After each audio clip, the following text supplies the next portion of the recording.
In this video, I'm going to show you how to place the valance panel on the front of this Chevy Silverado. This does not actually include the air dam at the bottom, so I'll show you how to take that off and put it on this new panel. So let's get started.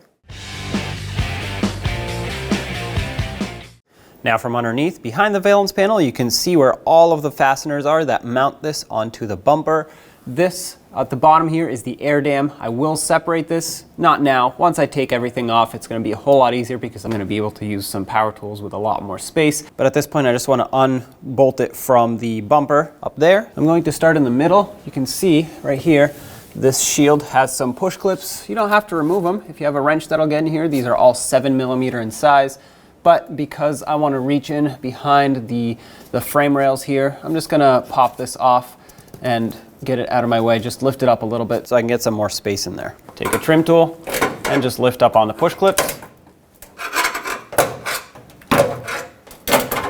There we go. That pushes up. Now I can get a ratchet in there. Once again, 7mm in size. Remove all of them.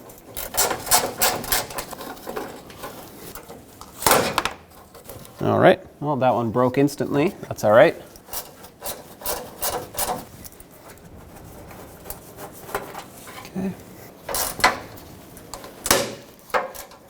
Okay, broke that one too. There we go, we got some movement now. On each side, you'll see some fasteners that hold on this little splash shield here in the corner. So take a 10mm socket, remove these two here so that we can fold it backwards like that and get it off of the valance.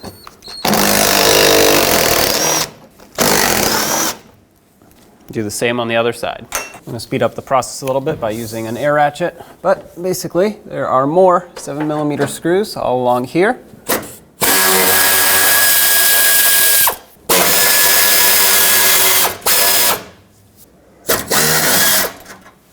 Now do the same on the other side.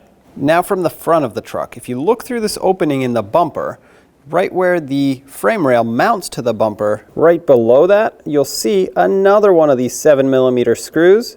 Right there. We're going to have to reach in for this. I cannot show you because, well, you can barely see it now. So as soon as I stick my tool in there, I'm not even going to see it. It sits right about over here. There's one here and another one right over here. Let's remove them both.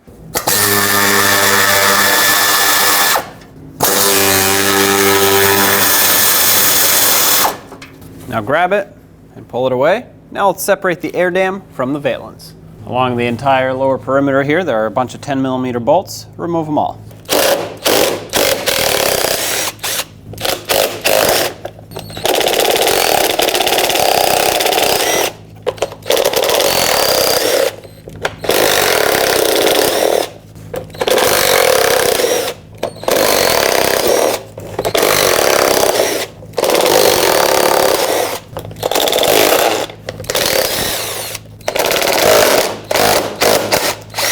Now separate these two.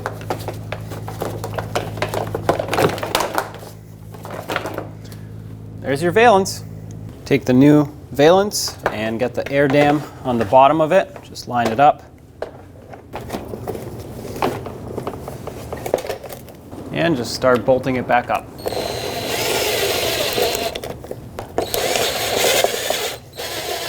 I'm going to just start in all the screws, all the bolts first to make sure it's lined up, and then I'll go around and tighten them.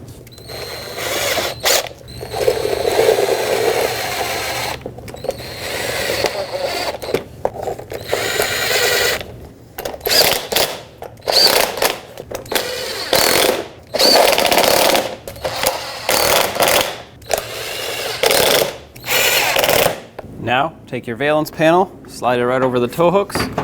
Make sure it lines up. Now try your best to start these two screws in, one on each side.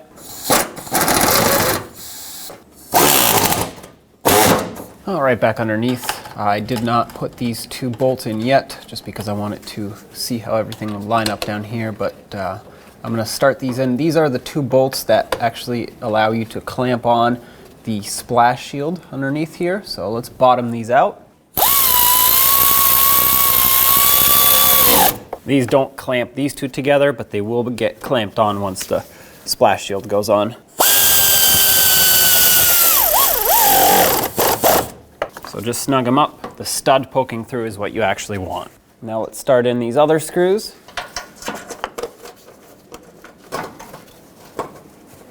And let's snug them up.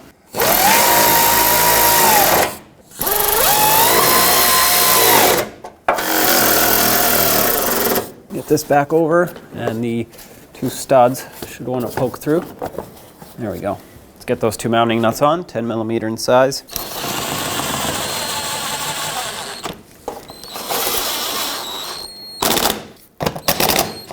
All right, let's tighten up all of these.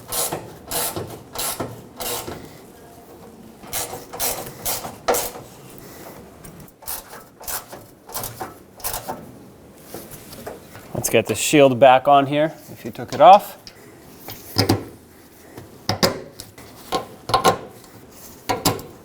There you go, that's all installed. When only the best will do, demand TRQ. The only company that lets you view before you do. TRQ is committed to offering the highest quality aftermarket auto parts that are engineered for peace of mind. Thanks for using and viewing with TRQ.